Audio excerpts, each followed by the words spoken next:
Bom dia! Seja bem-vindo a mais uma aula de Cântico dos Cânticos nessa manhã de sexta-feira.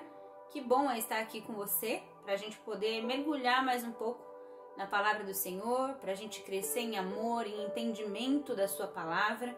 Estou muito feliz, não só por estar fazendo esse estudo, por estar sendo tremendamente abençoada enquanto eu estudo.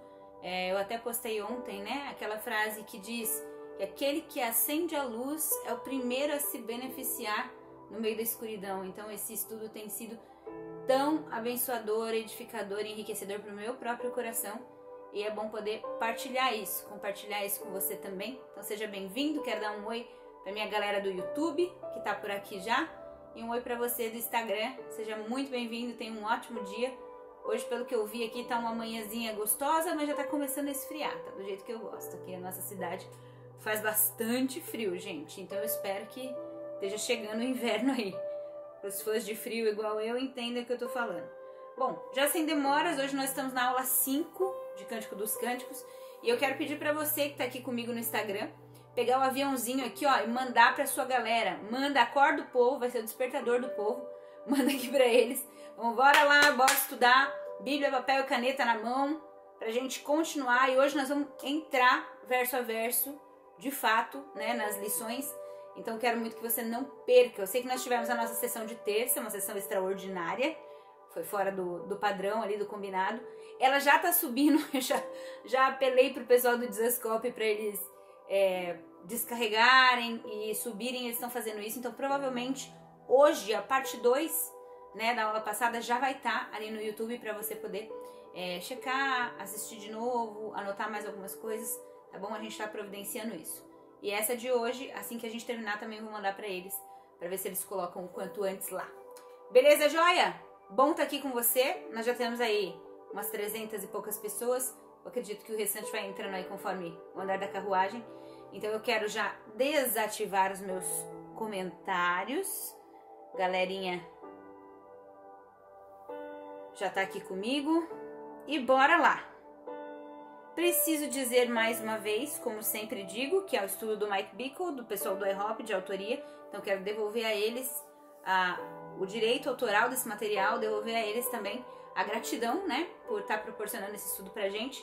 E hoje a gente vai pra sessão 5. Sessão 5. Então abre aí comigo a sua Bíblia, Cânticos dos Cânticos, capítulo 1. Versículo 2. Cântico dos Cânticos, capítulo 1, versículo 2. Ah, se ele me beijasse, se a sua boca me cobrisse de beijos.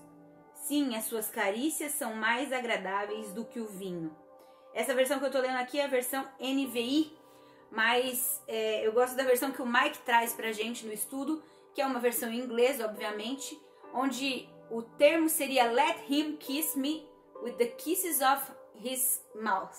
Então, deixe que ele me beijou, que ele me beije com os beijos da sua boca. Essa é a primeira fala da noiva ali, pois o teu amor é melhor do que o vinho. E hoje nós vamos focar nessa segunda sentença. O seu amor é melhor do que o vinho. Tá? A gente precisa dar um pequeno contexto aqui, um resumo, porque eu sei que tem gente que está entrando com a gente aqui pela primeira vez, já pegando o bonde andando na quinta aula. Então eu preciso apenas dedicar uns segundinhos para atualizar essas pessoas. Então você que já está comigo aí, toma como revisão, toma como uma conferência daquilo que você já sabe, tá bom? Se você está aqui pela primeira vez e você ainda não viu os vídeos anteriores, eu quero incentivar você, tanto nesse Instagram como no YouTube, no canal do Desascope, eles estão disponíveis. E outra coisa, eu estou trabalhando arduamente, tá? Para poder fazer toda a tradução desse material em PDF. Eu quero que vocês tenham acesso a esses escritos, a esse material em português. Então, nós estamos trabalhando para que isso já seja autorizado e fornecido gratuitamente para quem está fazendo com a gente aqui esse estudo, beleza? Qual que é a revisão que a gente precisa fazer? Ela começa dizendo, deixe que ele me beije com os beijos de sua boca, porque o seu amor é melhor do que o vinho. Gente, o que está acontecendo nesse trecho aqui que é importante para a gente relembrar? A noiva está se dirigindo ou falando com alguém que tem autoridade sobre o rei. É isso mesmo. Ela fala, deixe que ele me beije. Ela está pedindo para alguém. Em termos da analogia espiritual, como a gente já estudou aqui, o rei, obviamente, é Jesus. É a figura de Salomão no livro. Lembrando que nós estamos fazendo uma interpretação espiritual do livro. Esse livro também foi escrito como um livro que se dedica a falar do amor romântico, do amor no casamento, entre homem e mulher. E ele deve ser lido dessa maneira também. Mas nós aqui estamos pegando a interpretação espiritual para explanar. Então, nessa analogia, o rei Salomão, que é o rei, se refere ao rei Jesus. E o rei, né, tá ali com alguém, falando com alguém que tem autoridade sobre ele, sobre os assuntos pessoais do próprio rei. E o que a noiva pede o que ela intercede que ele me beije, deixe que ele me beije. A gente analisou isso melhor na aula 3. Se você estava aqui e quiser voltar, na aula 3 você vai ver só esse tema do beijo divino, onde a gente explorou essa parte do versículo, deixe que ele me beije, ok? Então, aula 3, se você quiser voltar lá. Mas o que essencialmente é esse pedido? Deixe que ele me beije com os beijos da sua palavra, porque o seu amor é melhor do que o vinho. Essencialmente, essa é uma oração que a noiva faz para o pai, para que o primeiro mandamento seja liberado, para que graça de Deus para viver o primeiro mandamento seja liberado. O que é o primeiro mandamento? Abre aí Mateus 22, 37. Nós vamos bater ou martelar mais um pouco nessa estaca. Isso é muito importante. Nós aprendemos por repetição. Então abre aí Mateus 22, 37. Jesus disse esse trecho como uma profecia, mas ele também disse esse trecho como uma palavra de instrução aos seus discípulos.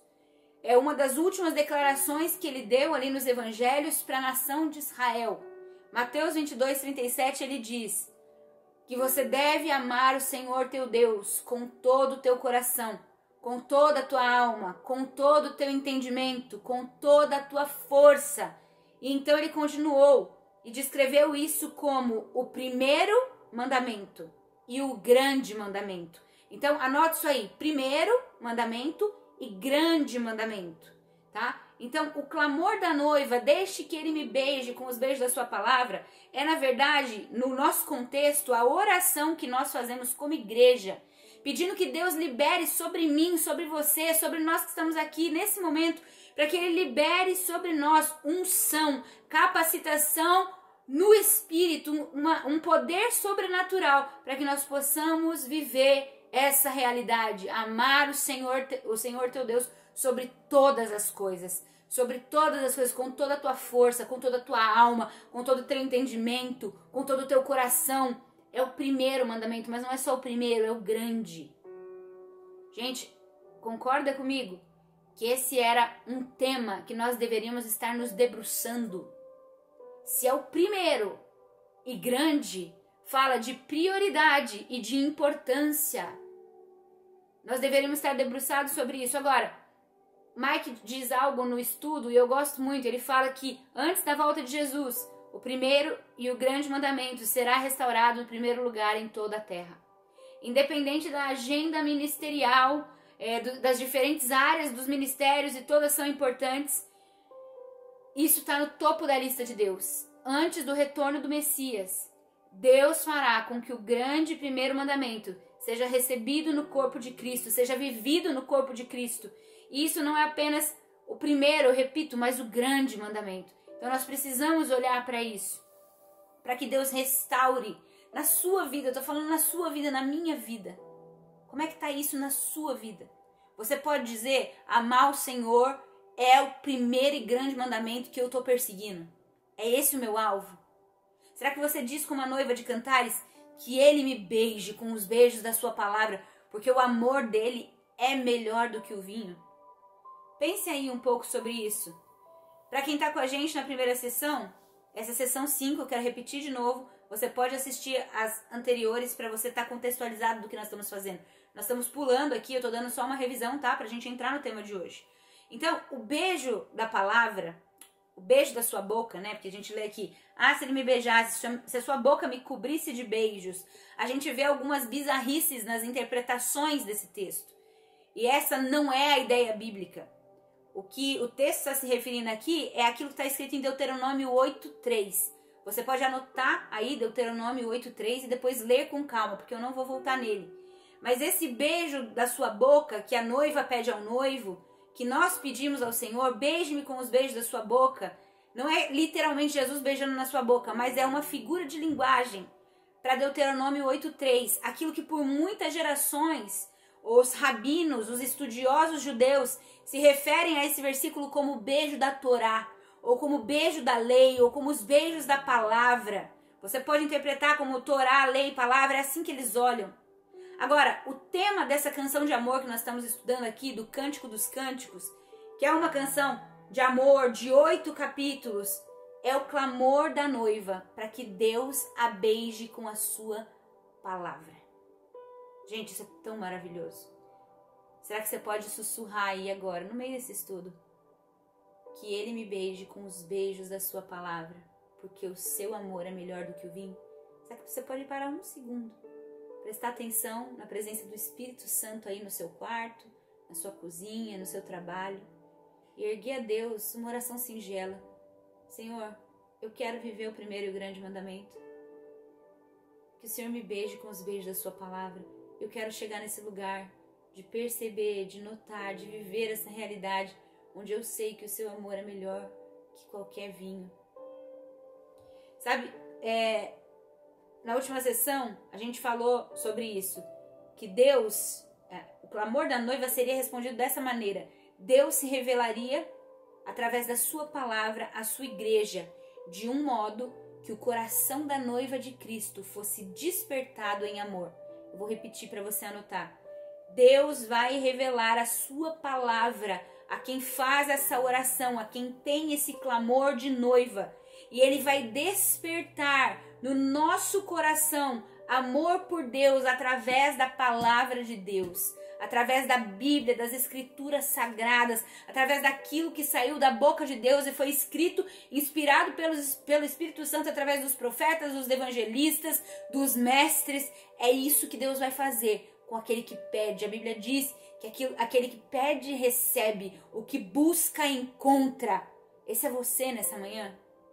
Existe unção de Deus liberada enquanto nós estudamos esse assunto, para que os beijos da palavra de Deus nos toquem de um modo tão profundo que revelem e despertem amor por Deus no nosso coração. Agora, existem muitas categorias e temas diferentes na palavra de Deus. E aqui a noiva está clamando pela palavra que desperte o amor por Deus no seu espírito. Porque são os beijos da palavra que fazem isso. Não é simplesmente o seu querer, não é simplesmente a sua disciplina, não é simplesmente o seu estudo teológico. Nós precisamos de Deus para amar Deus. Entende?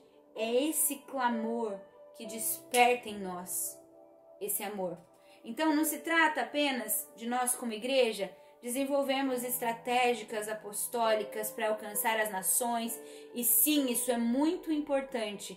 São categorias importantes da palavra de Deus, mas o clamor da noiva, nós estamos olhando pelo paradigma da noiva, pelas lentes de como a noiva enxerga a vida.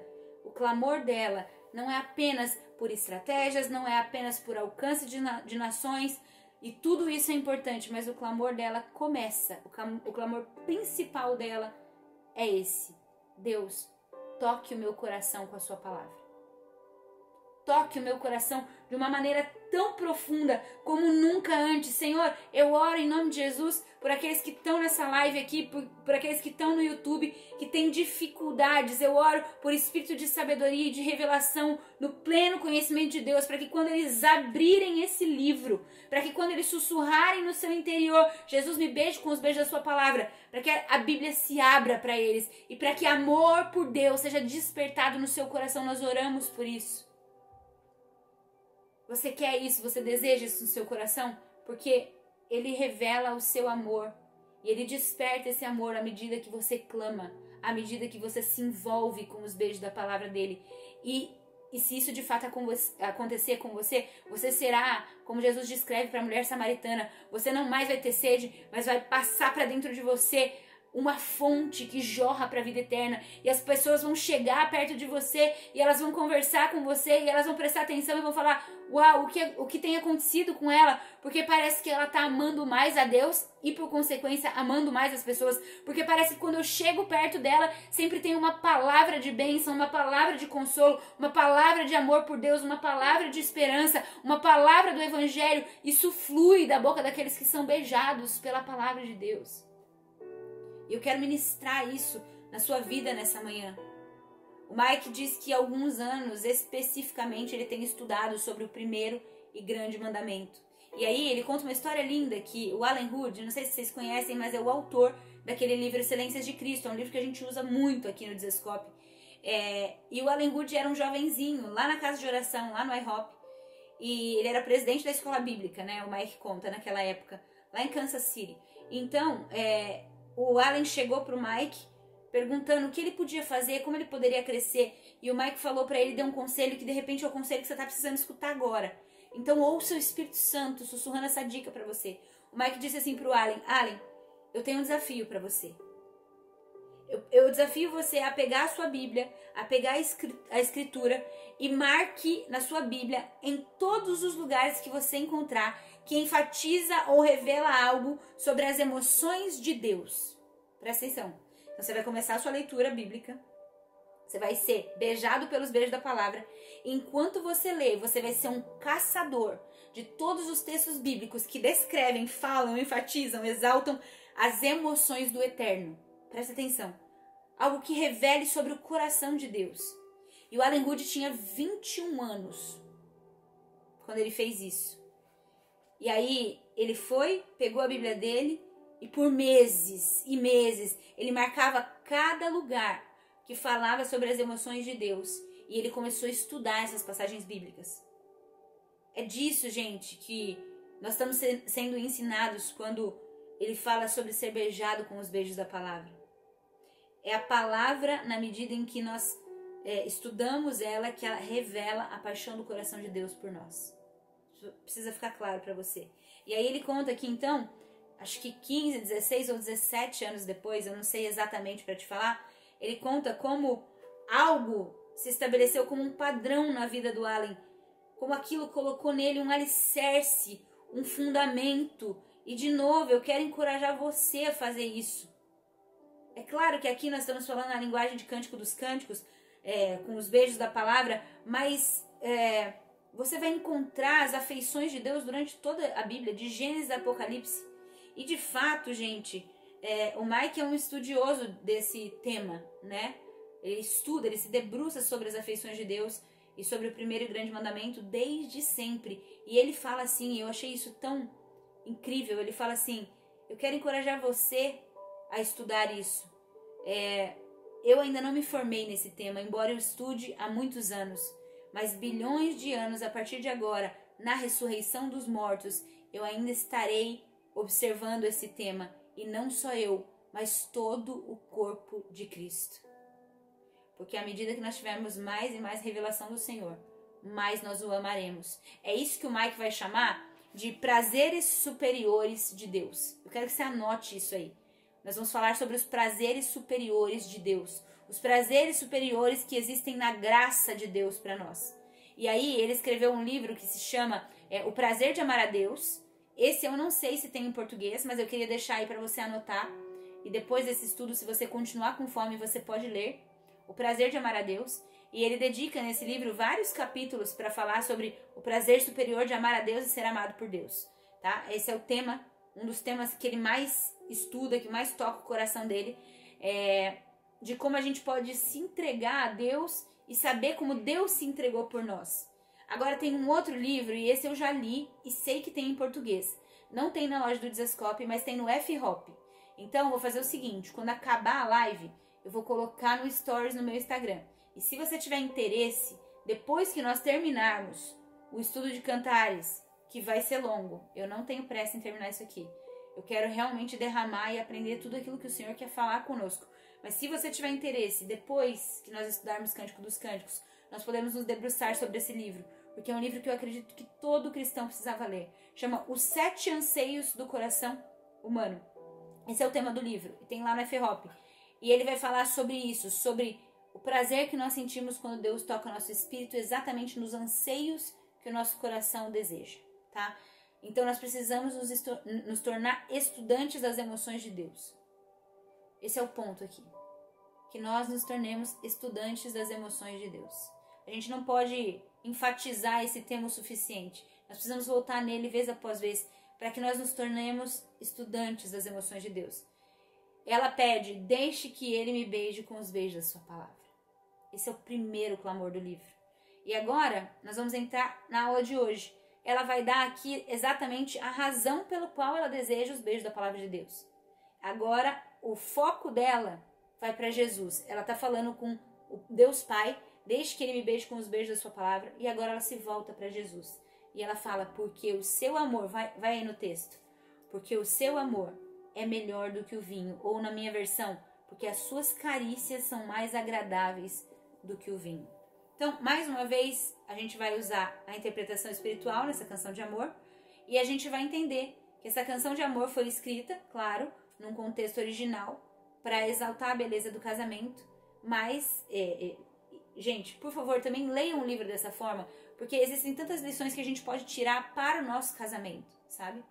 Então, de repente, você está passando aí por uma crise, por um problema no seu casamento. Eu quero que você mantenha, claro, essa interpretação espiritual que nós estamos fazendo, mas peça ao Espírito Santo para te revelar também, para ele te mostrar sobre a beleza, sobre o magnificar do amor romântico do casamento. Isso é muito importante. Mas nós estamos aqui na interpretação espiritual e nós vamos por ela, ok? Então ela volta para Jesus e fala, porque o seu amor é melhor do que o vinho. Parafraseando, é como se ela estivesse dizendo, Jesus, a sua palavra me tocando é melhor do que qualquer coisa que eu possa experimentar nessa vida. Gente, que frase poderosíssima. O seu amor é melhor do que o vinho. Porque por meio dessa frase, nós temos uma visão do coração dessa noiva, mais do que em qualquer outra frase no livro inteiro. É como se ela estivesse respondendo, por que eu quero tanto a palavra de Deus? E eu faço essa pergunta para você, por que você quer tanto a palavra de Deus? Por que você tem fome voraz por ser beijado por essa palavra? E a razão que a noiva dá, e a razão que nós devemos dar no nosso coração é essa. Porque Jesus, a sua afeição por mim, porque o seu afeto por mim é melhor do que qualquer vinho que exista nesse mundo caído. E aqui nós precisamos deixar isso claro. O seu afeto, Jesus, que é comunicado a mim através da sua palavra, é tão, mas tão empolgante para o meu espírito. Ele é tão delicioso, tão prazeroso, que eu não encontro nada para comparar. Então ela exalta esse amor de Deus. Ela fala, essa palavra que me beija, ela me eleva mais do que qualquer coisa. Porque uma coisa que o vinho faz é subir. É ou não é? Quem já bebeu vinho sabe que o vinho sobe. Ele deixa a gente acelerado, ele deixa a gente alegre, ele deixa a gente expansivo. E ela está falando aqui, Jesus, mais do que o vinho, a sua palavra faz isso comigo. Não tem nada que me alegre mais, não tem nada que exalte mais o meu coração, não tem nada que seja mais elevado e que expanda dentro de mim do que a sua própria palavra. Eu entendo que a palavra revela a sua afeição por mim. E isso é mais prazeroso do que qualquer vinho deste mundo caído. E aqui a gente vai entrar numa parte que é o vinho exalta o coração. Se você está anotando, você pode fazer isso. O vinho exalta o coração. Ela usa essa metáfora do vinho, gente, porque é lógico, a aplicação do texto está sendo feita no contexto de uma relação matrimonial, na celebração do casamento. Como é que o judeu celebrava o casamento? 7 dias de festa e muito vinho. Você pode ver isso nos comentários, né, nos livros históricos. Você pode ver isso no The Chosen, quando Jesus é convidado para aquela festa de casamento em Caná, onde ele multiplica ou transforma a água em vinho. Então, na metáfora do casamento judaico, na celebração do casamento, o vinho era a figura principal, porque o vinho é isso que alegra o coração. Então, deve ser entendido assim nessa canção de amor. Ele está se referindo a essas celebrações terrenas e nós estamos transportando para o espiritual. O vinho é a bebida da alegria. O vinho é a bebida da celebração do casamento. E o vinho fala daquilo que exalta o coração humano, alegra o coração humano. Só que, em termos dessa analogia do vinho, nós precisamos pensar que existe um vinho bom e existe o vinho ruim. Verdade ou não é? Não existem qualidades de vinho? Embora ambos tragam alegria para o coração, existem qualidades de vinho, o vinho bom e o vinho ruim. Então, vamos interpretar assim, como uma analogia. O vinho ruim seria o vinho dessa terra que tem a ver com aquilo que alegra o coração, mas é pecado, com aquilo que intoxica a nossa alma, com aquilo que é obscuro e com aquilo que não vem de Deus. Então existe o vinho ruim. Mas existe também um vinho bom, que é o vinho das bênçãos de Deus, que também alegra o nosso coração. É quando Deus nos abençoa com favor, com graça, respondendo algumas das nossas orações. Esse é o vinho bom e isso também alegra o nosso coração.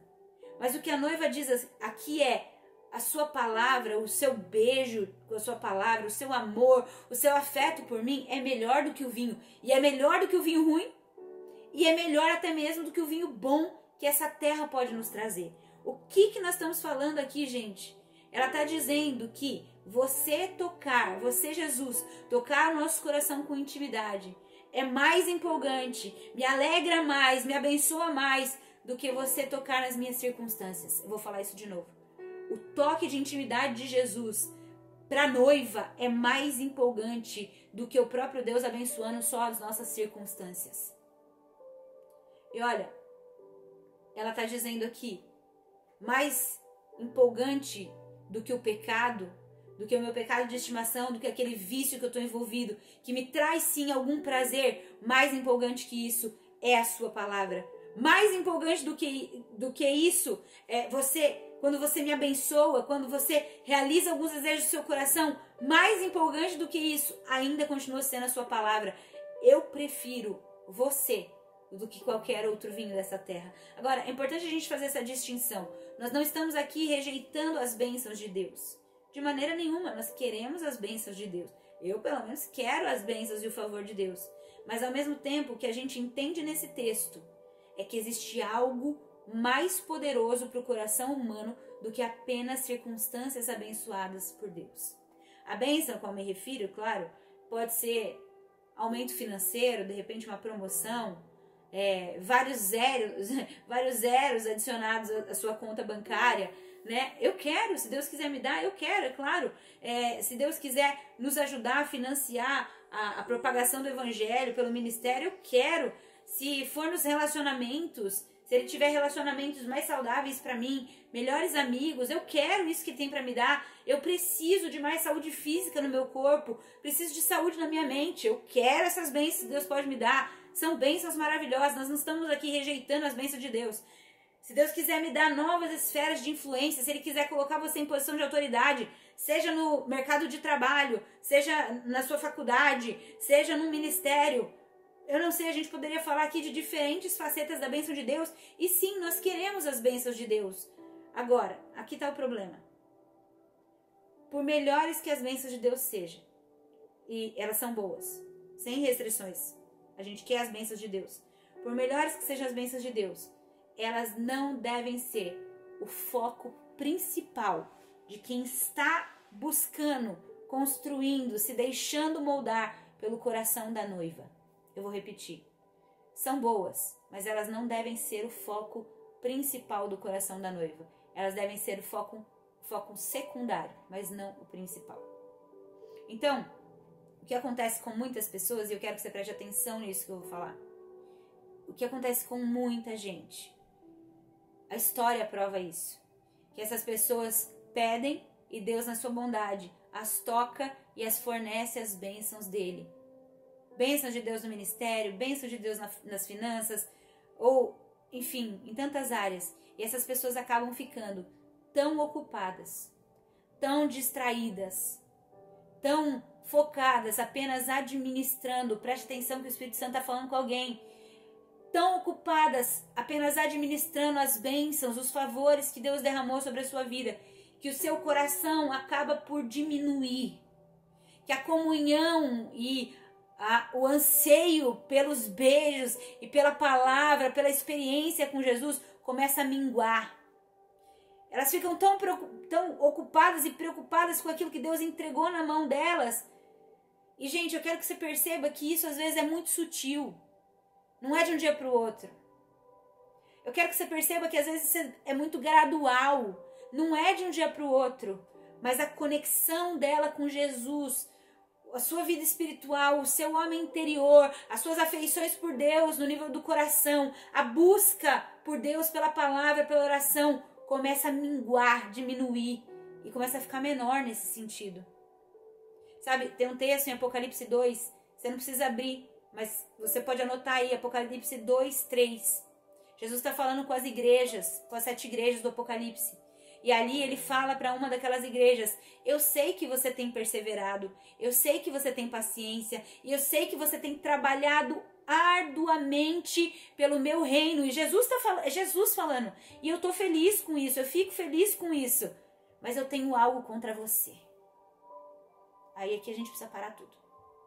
Tenho contra ti, porém, que embora você tenha trabalhado tão arduamente para mim, que embora você esteja envolvido até mesmo com as coisas que eu dei para você, eu aprecio você nesse sentido, você tem sido fiel, mas eu tenho contra você que você deixou o seu primeiro amor. Você abandonou o seu primeiro amor. Você não me amava, não me ama mais como você costumava me amar. Embora você esteja trabalhando para mim, embora você esteja envolvido até mesmo no ministério, com tanta diligência, com tanto zelo, você não me ama da mesma forma. Jesus está dizendo aqui, você precisa se arrepender, igreja, porque senão eu vou ter que vir e vou ter que remover o seu candelabro, eu vou ter que tirar a bênção até mesmo da sua igreja, para que você não esteja tão ocupado com as bênçãos a ponto de esquecer do primeiro mandamento. Eu preciso que você volte ao primeiro amor. Eu preciso ser prioridade na sua vida. É isso que Jesus está clamando nessa live. Eu quero que você olhe agora com muita sinceridade para o seu coração. E se você se identifica com essa palavra, ouça essa palavra hoje como a boca do próprio Cristo falando com você. Tenho contra ti, porém, que você abandonou o seu primeiro amor. Arrepende-te. Volta onde você caiu. E arrepende-te. É um aviso. Jesus nos ama tanto e Ele é tão paciente, tão bondoso. Ele nos avisa para a gente se arrepender até mesmo através de coisas que parecem lícitas e certas, mas que roubam Jesus, ou o nosso foco, de Deus no primeiro lugar. E aí eu quero falar com você agora sobre amantes superam trabalhadores. Isso é tão forte. Isso vai marcar seu coração. Amantes superam trabalhadores. Sabe, Deus nos chamou para ser amantes dele em primeiro lugar e em segundo lugar para trabalharmos com ele. Presta atenção no movimento de Cantares. Primeiro ela se senta na mesa do banquete, ela recebe o estandarte de amor, ela está sentada à sua sombra, ela é inundada com o amor de Deus. E quando ela está ali naquele lugar, Jesus fala assim: vamos comigo saltar as montanhas? Vamos comigo ser minha parceira na grande comissão? Então, em primeiro lugar, amantes de Deus. Em segundo lugar, trabalhadores para Deus. Agora, presta atenção nisso. Um amante sempre trabalhará mais do que o trabalhador. Sempre. Eu quero que você anote essa frase. Bota em letras garrafais, como diz lá, né, no profeta Abacuque. Bote em letras grandes, para que todo mundo que passar correndo possa ver a visão, a mensagem. Amantes sempre trabalham mais que trabalhadores. Sempre. Gente, aqui nós não estamos falando que você não tem que trabalhar para Jesus. Não estamos falando que você tem que trabalhar menos. Não é isso que está sendo falado aqui. Nós estamos dizendo que a unção para amar a Deus sobre todas as coisas, de todo o coração, para receber o amor de Deus sobre nós, deve vir primeiro na nossa vida. Porque é quando nós amamos a Deus, quando nós somos amados por Deus, que isso começa a transbordar em amor pelos outros, e é o amor pelos outros que desemboca o serviço. Faz sentido o que eu estou falando? Então é uma ordem. É uma sequência. Você é amado por Deus. Você ama Deus em retorno. Começa a trabalhar com Ele em parceria. Ama o próximo como a ti mesmo. E então o serviço acontece. A unção do amor é a coisa principal que o Espírito Santo quer que a gente entenda na nossa vida. Se você tem uma pessoa que ama, que caminha, que progride em amor, ela vai ser muito mais consistente no trabalho e na santidade do que apenas um trabalhador que tem uma grande visão. E nós temos muitos trabalhadores que têm grandes visões, que são pessoas visionárias, que têm sonhos e projetos que muitas vezes vêm até do coração de Deus, mas elas não estão tão focadas em amar o Senhor. E ao longo do tempo se prova que a consistência no trabalho, que a execução, que o sucesso vem muito mais por quem caminha no amor do que apenas por alguém que tem uma grande visão. O tempo desgasta as pessoas que só têm uma grande visão e força de trabalho. Se não houver amor energizando, empurrando, se não houver o Espírito dirigindo a gente, querido, no ministério, e aqui eu tô falando para quem tá envolvido com o ministério, você sabe o que eu tô falando, vai ter decepção suficiente, vai ter traição suficiente, vai ter contratempo suficiente, vai ter tudo que possa nos frustrar, nos decepcionar. Até mesmo a própria ocupação, o desgaste da canseira do trabalho, traz esse lugar de desgaste pra gente. Se o nosso espírito não está sendo renovado no amor de Deus, no amor por Deus, se você não está sendo beijado pelos beijos da palavra e gastando tempo em intimidade com amor, ou em amor a Ele, para depois isso fluir com amor ao próximo, não vai ser consistente. Então, a frase é essa: amantes superam trabalhadores. E o que a noiva está deixando claro para a gente em Cânticos aqui é a prioridade. É essa frase: os prazeres superiores do Evangelho, ou os prazeres superiores da palavra de Deus. É isso que ela está destacando para a gente. Ela está mostrando a sua prioridade. Ela quer aquilo que é melhor do que o vinho bom, as bênçãos, mas é aquilo que é melhor do que o vinho mau, o pecado. O vinho são esses prazeres que tocam a alma do ser humano, que tocam o coração do ser humano. E é óbvio para nós que o amor de Jesus é melhor do que o vinho mau, do que o pecado. Não é uma coisa que você precisa escolher entre eles, tá? Mas Jesus está falando, você precisa me priorizar no nível do seu coração. É a questão do coração, gente. É isso que está sendo dito aqui.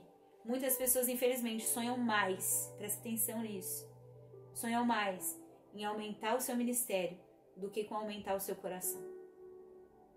Eu vou repetir.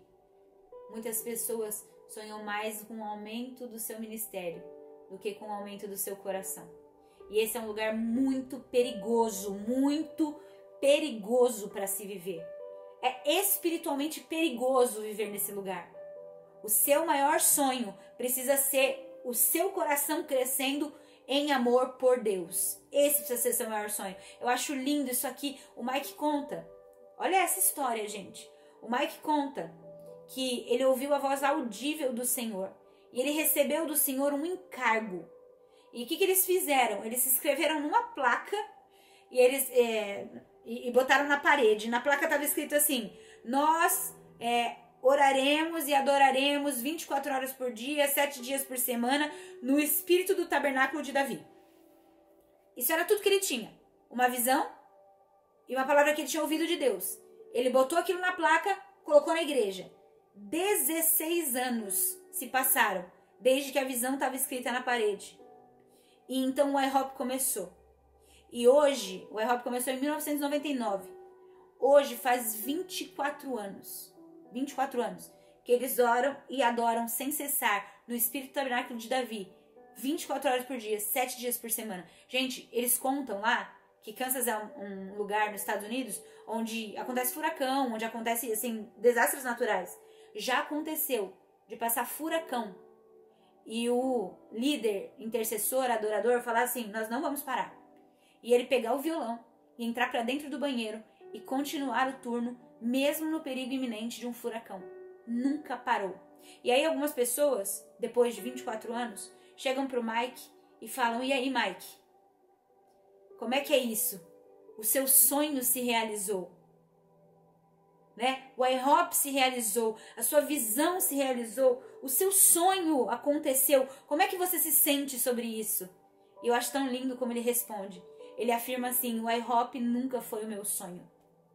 O IHOP é o meu mandato. Isso tocou tanto meu coração. Meu sonho, ele fala, Meu sonho é para onde eu estou indo, no meu interior, no meu coração com Deus. É se eu estou amando mais o Senhor e se eu me sinto mais amado e exaltado no meu coração pela palavra de Deus. O IHOP é a minha obediência a Deus. Eu tenho conseguido alcançar, ele fala assim, eu tenho conseguido alcançar o meu sonho muito antes do IHOP começar.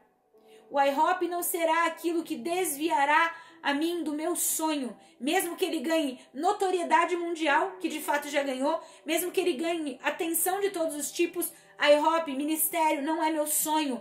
Eu não quero ser seduzido por um ministério que ganhe notoriedade, plataforma, fama ou aumente cada vez mais. E ele nos avisa, você também não precisa ser seduzido por isso. É uma sedução. Se o seu ministério é o seu sonho, será muito difícil evitar essa sedução na sua vida.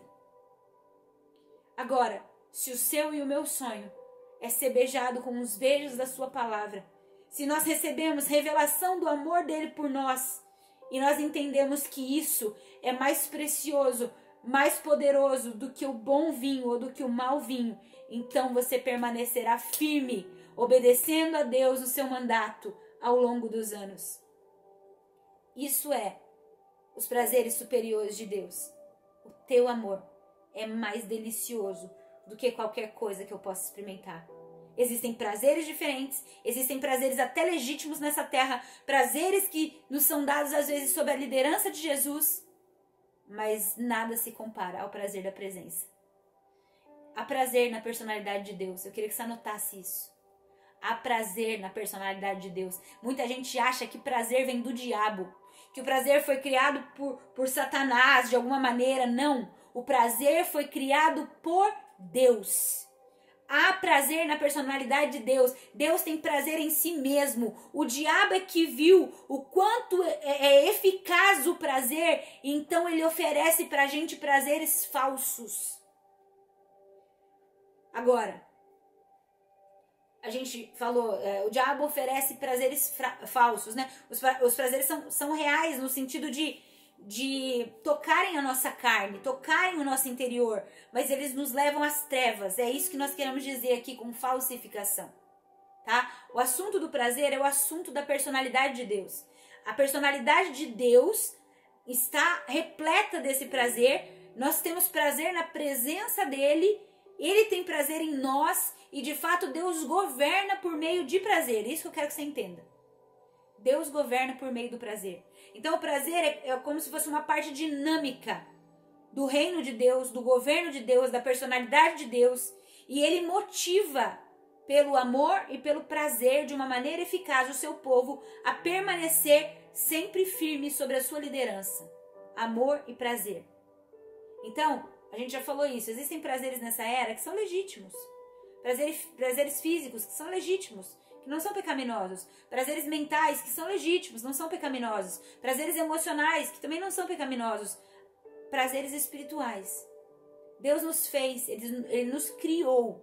Imagina Deus criando o mundo e criando o ser humano. E quando ele faz aquele Adão, quando ele faz aquela Eva, é como se ele tivesse deixado ali um buraco, um anseio, um lugar para ser preenchido. Preenchido pelo quê? Por prazer. Você precisa entender isso. Que não é pecado você ansiar por prazer.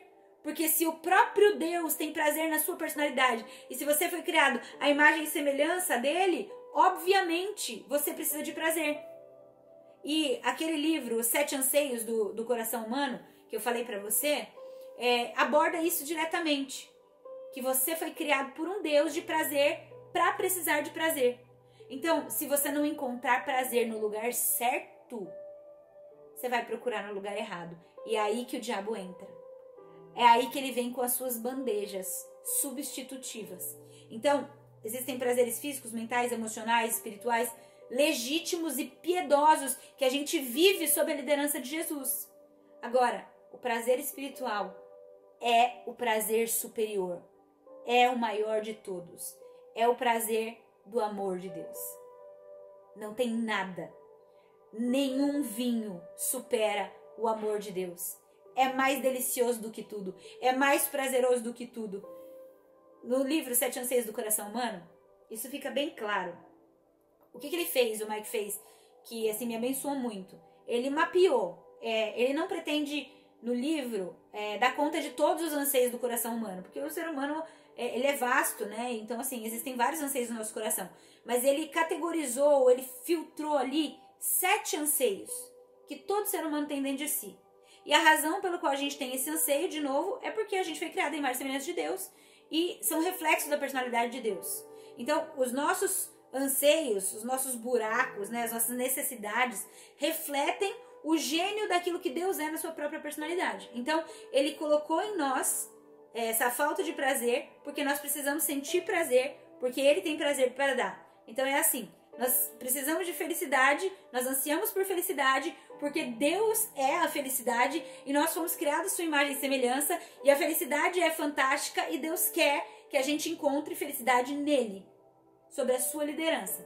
Então, eu vou te falar rapidamente esses 7 anseios do coração, se você quiser anotar, só para você entender quais são as buscas que existem dentro de você. Você vai entender muito agora. Quais são os anseios do nosso coração? Então vamos lá, ele botou 7, tá? Primeiro, o anseio de ser desfrutado, amado, gostado por Deus. Então, de ter a certeza que Deus se deleita em nós.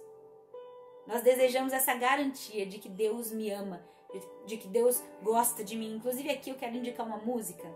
É uma música em inglês, de uma das ministras intercessoras do IHOP.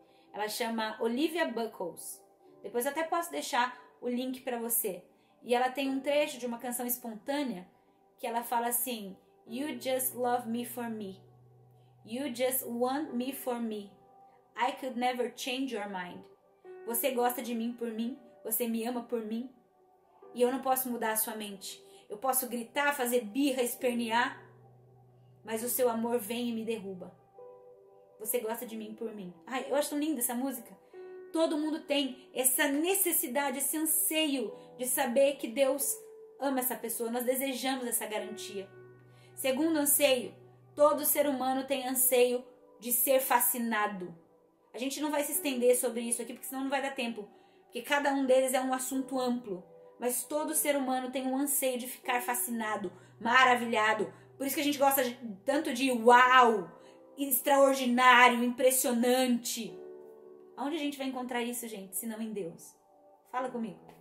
Agora, terceira coisa, anseio de ser belo. Os homens não gostam muito dessa abordagem, mas todo ser humano tem um anseio de ser belo ou legal, é a mesma coisa. Por quê? Quem é a fonte de toda beleza? A imagem de quem nós fomos criados? Nós temos esse anseio de ser belo dentro da gente. O anseio de ser grandioso. Anota isso aí. Você não pode se arrepender do desejo de ser grande. Você pode se arrepender de buscar ser grande da maneira errada. Que é o que a gente faz muitas vezes. Através do orgulho, através da autoexaltação, da soberba. Em vez de ser servo. Porque no reino de Deus, lembra que tudo é de ponta cabeça. O maior é aquele que serve mais. Todos nós temos o anseio de ser grande, porque o nosso Deus é grande, mas aquele que é o maior, Filipenses vai dizer, ele mesmo sendo Deus, não achou que isso era algo a qual devia se apegar, mas se esvaziou e assumiu a forma de servo. Ele lavou os pés da criatura. Ele nos amou tanto que ele morreu no nosso lugar. Ele é grande. Mas ele é grande porque ele é o maior servo, ele é o servo de todos. A gente tem esse anseio no nosso coração de ser grandioso.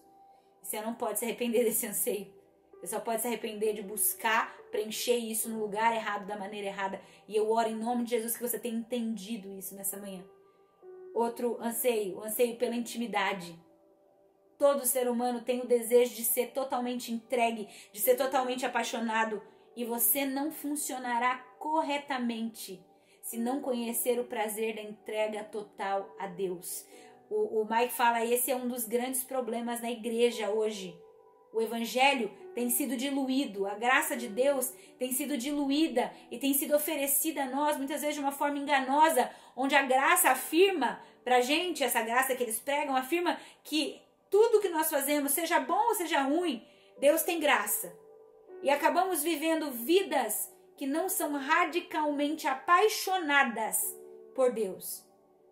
Paramos de lutar contra o pecado e então nos desgastamos por dentro e morremos de tédio espiritual. Precisamos ser apaixonados por alguma coisa, por alguém, ou algo dá errado dentro de nós. A verdade é essa. Não fomos feitos para ser 80% comprometidos com o Senhor. Não fomos feitos para ser 50% comprometidos com Deus. E olha, falar de 80% é um nível alto. Se a gente for olhar para a igreja, para a realidade da igreja hoje, em muitas partes do mundo. Em algumas é, em outras não é, claro. Mas nós só funcionamos corretamente quando nós entregamos completamente o nosso coração nesse anseio, nesse desejo pela intimidade com Deus. Então, o último anseio é o anseio de causar um impacto profundo e duradouro. Isso está dentro de nós. E são anseios que o próprio Deus colocou como um convite para que você possa encontrar nele todos esses prazeres. O ponto é que a gente busca preencher esses vazios, esses anseios do nosso coração em coisas. E tudo que não é eterno é eternamente inútil. A gente tenta preencher em criatura, em coisas finitas. Imagine um buraco infinito tentando ser preenchido por coisas finitas. Sabe qual é o nome disso? Vício. Nunca vai preencher. Porque ele é a resposta para preencher os anseios mais profundos do nosso coração. Agora, Satanás falsifica o prazer que Deus criou. Ele traz opcionais, falsificados desses prazeres. E aí eu quero destacar com você pode anotar, Apocalipse 15, versículo 3, vai falar dos santos dos últimos dias. Isso tem tudo a ver com o coração da noiva, que a gente está estudando em Cantares. Os santos dos últimos dias serão vitoriosos sob o anticristo. É isso que diz em Apocalipse 15, versículo 3. Vai falar sobre aqueles que têm a vitória sobre a besta. Está falando de gente que literalmente venceu o anticristo. Que a vida deles acabou e agora eles estão no céu e tiveram vitória na terra. E muitos deles, você vai ler lá no Apocalipse, foram mártires. Foram mortos, martirizados em nome de Jesus. Muitos não foram martirizados, mas muitos foram martirizados. E ambos esses grupos, os martirizados ou os não martirizados, esse grupo está reunido ao redor do trono. Essa é a cena ali em Apocalipse. E eles tiveram vitória sobre o anticristo, o que significa que eles foram vitoriosos no amor. Olha isso. Isso não significa, gente, que as circunstâncias dessas pessoas, desses santos nos últimos dias, eram fáceis.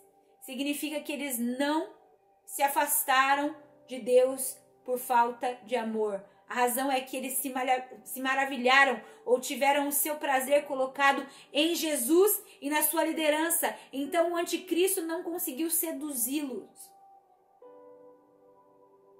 Presta atenção nisso. Eles entenderam Jesus da maneira certa. Eles disseram, Apocalipse 15, 3, grandes e maravilhosas são as tuas obras.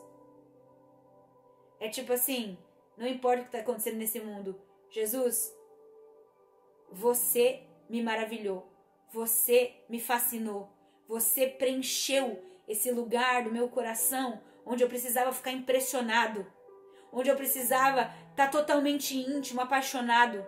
Sabe, quando nós entendemos corretamente Jesus e ele é proclamado e ele é ensinado da maneira certa pela Bíblia, o nosso coração começa a se maravilhar, o nosso coração começa a ficar extasiado com a grandeza do amor e da liderança de Jesus, ainda que no meio dessa jornada ele tenha alguns tipos de permissões ou de atitudes que nós não entendemos, porque você morrer martirizado não é romântico, mesmo que tudo isso às vezes nos traga prejuízos temporais.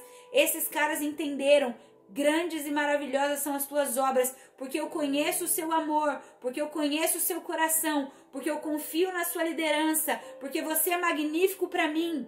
É esse fascínio que vai haver na igreja dos últimos tempos, através do afeto de Jesus, que nos tornará vitoriosos contra o anticristo, contra os falsos prazeres desse mundo, contra as bandejas que o diabo tenta nos oferecer.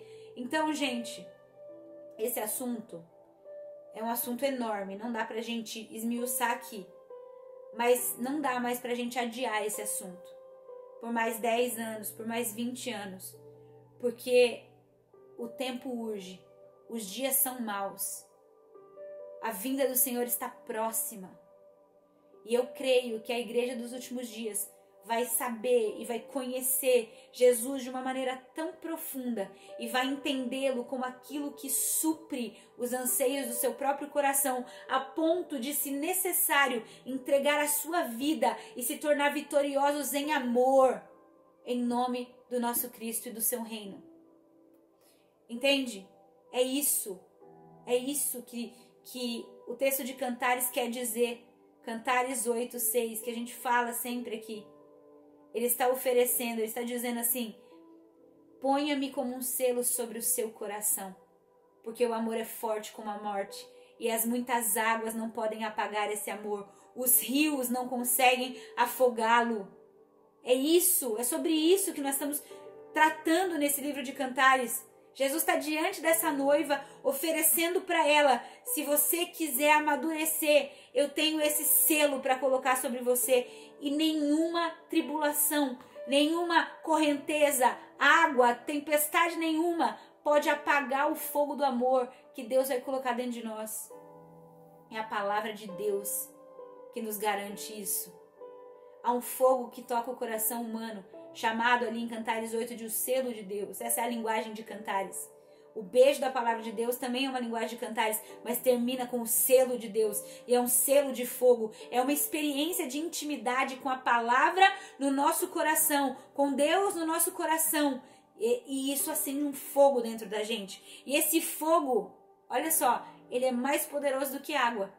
Porque se o rio não pode apagar, se as correntezas não podem apagar, ele é mais poderoso, esse fogo é mais poderoso do que água. A água sempre apaga o fogo no nosso mundo natural, é ou não é? Quando tem um incêndio, o bombeiro vai lá e a água apaga o fogo. Mas se for o fogo sobrenatural, tem um fogo sobrenatural que é mais poderoso do que qualquer tentação, do que qualquer perseguição, até mesmo maior do que a possibilidade do martírio. E essa experiência desses últimos homens, dos santos dos últimos dias, são pessoas seladas pelo selo de fogo. Agora, hoje, é verdade também, e a gente precisa falar disso, que existem muitas pessoas no nosso meio que têm vivido a experiência oposta. São filhos de Deus, estão nas igrejas, mas o fogo está apagado. Eles vivem com o coração apagado. Vivem com o coração afogado pela tentação, afogado pela condenação, afogado pelo medo. O coração vive afogado. É a descrição do coração de muita gente. Mas esses corações podem, e Deus quer que eles sejam avivados hoje. E se você se identifica com isso, há um fogo de Deus hoje que pode soprar sobre você para acender essa chama de amor. Por que muito crente tem coração apagado, vive afogado em tédio, em acusação, em medo? Por que muita gente não sente? Eu recebo muito essa pergunta. Eu não sinto, Val. Porque não desfrutam dos beijos da palavra. Não desfrutam o suficiente. E a palavra acaba se tornando um tédio. A oração começa a se tornar um tédio. E a presença de Deus só é boa se o ritmo musical for bom e aquilo mexer com as nossas emoções, com o nosso sentimentalismo. Então percebe que não é exatamente a presença que eles estão desfrutando. Eles não conseguem ficar sozinhos nos seus quartos com Deus. E gente, isso aqui não é um julgamento. Porque todos nós já passamos por isso. Eu já passei por isso. O Mike conta que ele viveu isso por muitos anos. Nos nossos primeiros dias ali com Jesus, orar a palavra era tão entediante. O Mike dizia isso. Eu disse a Deus: Deus, se você apenas tornasse isso mais fácil, você teria mais seguidores. Agora, existe um lugar na nossa vida onde as coisas gradualmente começam a mudar. Quando você começa a dar espaço para o Espírito de Deus e pedir pelos beijos da palavra e se sentar no seu quarto de porta fechada, num canto quieto, com os braços debruçados ao lado da sua Bíblia e deixando a palavra de Deus ministrar o seu coração, e devagarzinho o fogo vai tomando conta das suas emoções e você começa a olhar para aquele pecado e falar, cara, isso já não me satisfaz mais, eu descobri um prazer superior, essa condenação já não faz mais sentido, porque eu descobri que eu sou amado, perdoado, justificado, redimido, eu tenho o dom do Espírito, eu vou morar com Jesus para sempre. A perseguição não nos causa mais medo, porque nós entendemos que o amor lança fora todo medo, até mesmo o cansaço que antes existia é trocado por um vigor. Ele diz em Cantares 8, você pode abrir aí, Cantares 8, 7, quando ele está falando do selo de fogo. Ele diz assim, nem as muitas águas conseguem apagar o amor, os rios não conseguem levá-lo na correnteza. Se alguém oferecesse todas as riquezas da sua casa para adquirir o amor, seria totalmente desprezado. Ele está falando que o que significa é isso. Se alguém renunciasse a tudo por amor, ele não desejaria nenhum reconhecimento por isso. Por isso ele está falando aqui também dos mártires, das pessoas que entregam a sua vida de maneira gloriosa por causa do amor de Deus. Se eu renunciasse tudo por amor, eu não desejaria reconhecimento nenhum por isso. Eu desprezaria qualquer honra de ter feito alguma coisa nobre. A gente vai falar disso mais pra frente, quando ele chegar em Cantares 8. Mas há um fogo, tem um fogo tão poderoso, que se você renunciasse tudo por amor, você desprezaria ser honrado e reconhecido como alguém que fez algo nobre. E eu posso dar o testemunho aqui, que eu vejo isso na vida do Mike Bickle. Porque quando eu falei pra ele, falei, Mike, o senhor tem me direcionado a estudar Cantares, e eu gostaria de, junto com o estudo, ensinar, porque enquanto eu ensino, eu aprendo, enquanto eu aprendo, eu ensino. Você me liberaria o seu material para eu fazer isso? Ele simplesmente falou para mim, é seu. No momento que você lê, que você orar sobre ele, que você estudar sobre ele, é seu. Ele não desejou uma oferta por me emprestar o estudo, ele não desejou nem o reconhecimento. Eu que estou aqui falando toda semana, gente, quero devolver a honra, porque esse estudo é do IHOP. Você, quando você entende esse lugar do selo de amor, você não precisa de reconhecimento, você não precisa de honra, entende? Porque, pelo amor, é pelo amor que você faz o que você faz. Gente, o poder de amar, escreve isso aí, o poder de amar é a recompensa do amante. É o poder amar que é a recompensa do amante. Aqui está o motivo, gente. Um homem, uma mulher que renunciam tudo por amor, eles não vão querer bandeiras, trombetas, o nome nas paredes, porque a recompensa de quem ama é o poder de amar. Deus está levantando na terra uma igreja que está totalmente satisfeita só com o poder de amar. A recompensa número 1 é receber de Deus amor e devolver amor a Deus e ao próximo, transbordando assim o amor que a gente recebe. E ele fala muito disso porque no IHOP existem muitos trabalhadores envolvidos, né, no ministério de intercessão e de oração, e ele tem observado isso e ele relata isso como um testemunho. Quando o trabalhador se torna um amante, tudo muda. Quando o trabalhador de Deus se torna um amante, o trabalho é muito diferente. O espírito é muito diferente. Ele não quer glória para si. Quando o trabalhador se transforma em amante, toda a perspectiva muda. E é um testemunho, uma coisa gloriosa ver alguém que foi selado pelo selo de amor, pelo selo de fogo. Gente, amante não precisa de checklist. Anota aí, amante não precisa de uma listinha das coisas, das obrigações que ele tem para fazer com Deus. Trabalhadores, sim. Os que são só trabalhadores precisam preencher o seu checklist. Trabalhadores têm que olhar para essa lista para ter certeza de que eles estão fazendo tudo o que precisa ser feito, que está na lista. Agora, uma pessoa apaixonada, presta atenção nisso. Ela sempre dirá, eu vou fazer o dobro do que está na lista. Você não precisa dizer o que eu tenho que fazer, eu farei o dobro. Porque alguém apaixonado faz tudo por amor. Alguém apaixonado, um homem, uma mulher apaixonado, fará qualquer coisa por amor. Então, é para onde a igreja dos últimos dias, a igreja que tem esse paradigma da noiva bem entendido e bem estabelecido, é para lá que essa noiva está indo. A noiva de Cristo diz, é o seu amor, Deus. É a minha experiência com a sua palavra. É a capacidade de devolver o meu amor a você. Isso é melhor do que fama, que prestígio, do que reconhecimento, é melhor que toda riqueza, é melhor que qualquer notoriedade. Algo está me movendo mais profundamente, até mesmo do que o vinho da bênção. Não é lindo isso? Eu tô quase terminando. A aula de hoje é um pouco longa, mas eu acredito que vale a pena. Depois, se você quiser, você pode voltar no YouTube e ouvir em 2.0. Eu acho que isso facilita. Mas eu quero falar aqui, pra gente terminar, sobre alguns tipos de obediência. Para você que tem um coração e você tem orado por isso, Deus, eu quero obedecer. Presta atenção nisso que nós vamos falar agora. Nós vamos começar falando da obediência baseada no afeto. Anota aí, a obediência baseada no afeto. Ou seja, uma obediência motivada por estar satisfeito em Deus, por estar satisfeito em Jesus.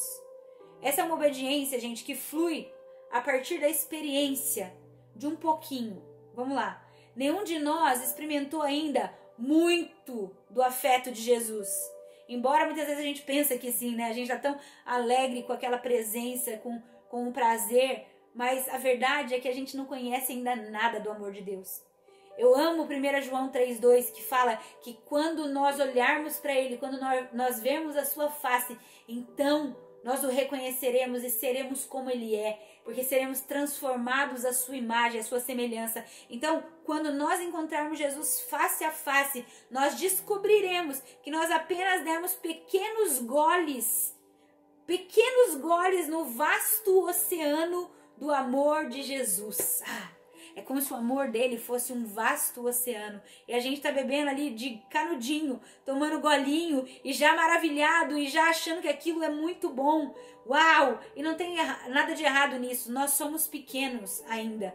E ele é grande demais. Então nós estamos tomando os golinhos e ali, uau! Mas Jesus está dizendo, cara, espera. Porque quando eu te der um corpo ressuscitado, um corpo glorificado, um corpo pleno, incorruptível, então você vai ter uma capacidade muito maior de beber do meu amor. Gente, a sua mente, seu coração, tudo vai ser maior quando nós formos glorificados, quando nós vermos Jesus e formos transformados à sua semelhança. Então nós beberemos, então nós ficaremos embriagados para sempre. Porque ele não tem fim, ele não se esgota, o amor dele nunca acaba. Então a obediência que é baseada no afeto deve ser o alvo da noiva. Quando as pessoas tocam o amor, que é mais forte do que a morte, como diz no Cantares, quando a gente toca o amor que é melhor do que o vinho, o amor que é mais poderoso, a gente tem o tipo de obediência mais forte. Lembra que Jesus fala em João 15, os que me amam, obedecem a minha palavra? Existe uma chave aqui. É a obediência baseada no amor, no afeto, que é uma obediência mais profunda. É uma obediência mais firme. É uma obediência que tem um espírito correto. É o tipo mais forte de obediência, porque uma pessoa apaixonada vai fazer de tudo quando ela está apaixonada pelo que o noivo dela pedir. Ponto. Tem um outro tipo de obediência que eu quero também trazer, que é o que a gente colocou aqui como obediência pela fé. Tem pessoas que relatam isso. Cara, eu não sinto nada, mas a palavra de Deus diz, obedeça. Então você fala, ai Deus, mas eu não tô sentindo tal. Às vezes, na verdade, eu até sinto o oposto. Quantos de vocês aqui já experimentaram isso? De saber o que Deus está pedindo, obediência, e não sentir nada a respeito. Ou então sentir o contrário do que Deus está pedindo. Você sabe como é, acho que todo mundo já passou por isso aqui. Mas tem um lugar, ao longo dos nossos anos de vida, em que tudo que a gente precisa, enquanto não sente, é simplesmente obedecer pela fé. Nós precisamos obedecer, mesmo que pareça que não faz lógica, mesmo que pareça que não vai funcionar. A palavra de Deus está requerendo, mesmo sem sentir, há uma obediência mais forte do que apenas ter uma determinação. É uma fé bruta. Eu sei que é a verdade, eu sei que são as palavras do meu noivo, e mesmo que eu não sinta o que eu sinto oposto, eu confio no que ele diz, então eu obedeço por fé. Mas aí tem um outro tipo de obediência. Percebe que a gente está escalando, tá? Ou decrescendo os graus. tem uma outra obediência, que é a obediência baseada no medo ou na vergonha. Talvez você já tenha experimentado muito mais ela do que as outras. É o tipo de obediência que nós temos de ser envergonhados, ou de ser rejeitados, ou de sofrer perdas, de lidar com circunstâncias negativas pela desobediência, sabe? Tipo, algo ruim vai acontecer se o pecado for descoberto e eu não estiver obedecendo isso aqui. Agora, talvez você fique surpreso de saber isso, mas a obediência baseada no temor, ela tá na Bíblia. Ela é bíblica, tá? Jesus pregou sobre isso. Ele disse, vocês vão pro inferno se vocês não obedecerem as minhas palavras. É isso, basicamente. Ainda assim, é uma obediência baseada no temor. Mas ela é verdadeira, é bíblica. Mas ela não é o tipo mais forte de obediência. Ela seria uma obediência inicial. Sabe? Se essa for a sua única motivação para obedecer, porque você tem medo, ou porque você tem vergonha, ou porque você sente culpa, você não vai continuar firme por muito tempo. As pessoas que obedecem pela fé, sem sentir, elas conseguem ir mais longe por muito tempo. Mas as pessoas que além da fé, além de saberem que existe mesmo a punição, mas que aprenderam a obedecer por meio do afeto, por meio do amor, essas são imparáveis. Então, gente, por que nós estamos dizendo isso? Porque nós estamos estudando o Cântico dos Cânticos, e é o livro que fala do amor do noivo pela noiva, e você não precisa apenas ler esse livro, como eu disse, você precisa trocar o seu paradigma, você precisa passar a ver Deus e se ver como noiva de Cristo, tá? Tudo isso que nós estamos falando aqui está descrito de Gênesis e Apocalipse, mas o Cântico dos Cânticos vem trazer essa lente da noiva, da paixão por Deus e de como Deus nos ama. E eu quero encorajar você a alimentar o seu espírito com essa verdade. Isso vai fazer você desejar mais pelos beijos da palavra. Isso vai fazer você desejar mais por esse fogo sobrenatural que as águas não podem apagar. Sabe? É a revelação de que as afeições e o amor de Deus é melhor e maior do que tudo de bom que você possa conhecer nessa era. Deus nos ama, gente. Deus nos ama e é num nível tão profundo. E tá na Bíblia. Se você quiser anotar, eu tô prosseguindo pro fim. Deus te ama da mesma maneira que Deus ama Deus. Anota isso. Em letras garrafais. Deus te ama da mesma maneira que Deus ama Deus. Abre aí. João 15:9. Você precisa ler. Você precisa ler esse texto, você precisa ruminar sobre esse texto, você precisa meditar e internalizar. Eu não sei o que você vai fazer. Você vai fazer um post-it, você vai colocar na parede do seu quarto, se você vai colocar no espelho onde você escova o dente. O texto diz, Jesus falando, assim como o Pai me amou, eu também amei vocês. Permaneçam no meu amor. Pensa nas implicações disso, gente. O quanto Deus ama Jesus. Responde essa pergunta para você mesmo. O quanto o pai ama o filho?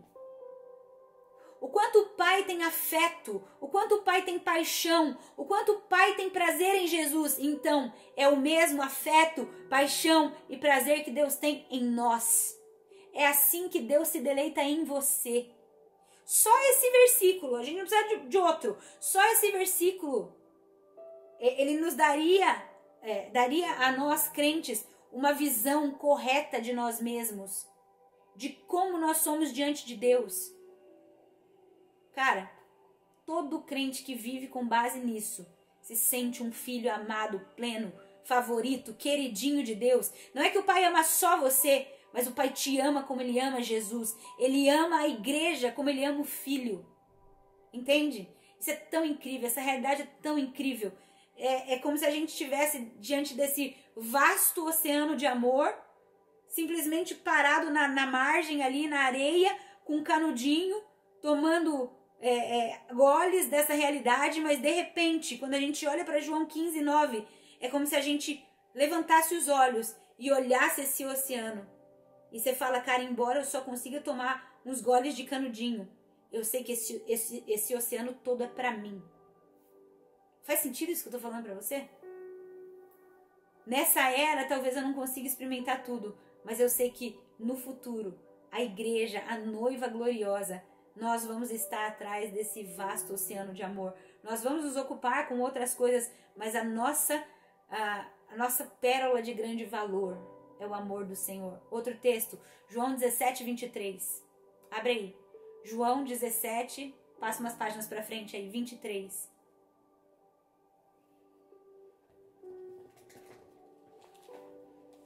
João 17 é a oração sacerdotal. Jesus orando ali, antes de ser crucificado, né? Antes de ser entregue. João 17, eu vou abrir na minha Bíblia aqui, para ler junto com vocês. Gente, tudo bem ser um pouquinho mais compridinho assim? É porque tem tanta coisa que eu não gostaria de que você perdesse nada, sabe? Eu não quero fazer um resumo, eu não quero ter pressa. Então, se você tiver que trabalhar, tudo bem, depois você assiste o resto da gravação. Mas João 17, 23 também é tão importante quanto João 15. Fala assim... vou começar no 22, tá? Dei-lhes a glória que me deste. Já para tudo aqui. Jesus falando, dei-lhes a glória que me deste, para que eles sejam um, assim como nós somos um. Aqui ele está falando então, desta glória da unidade. Jesus é um com o Pai. E ele colocou isso sobre nós, para que nós possamos ser um com o Pai. Eu neles e tu em mim.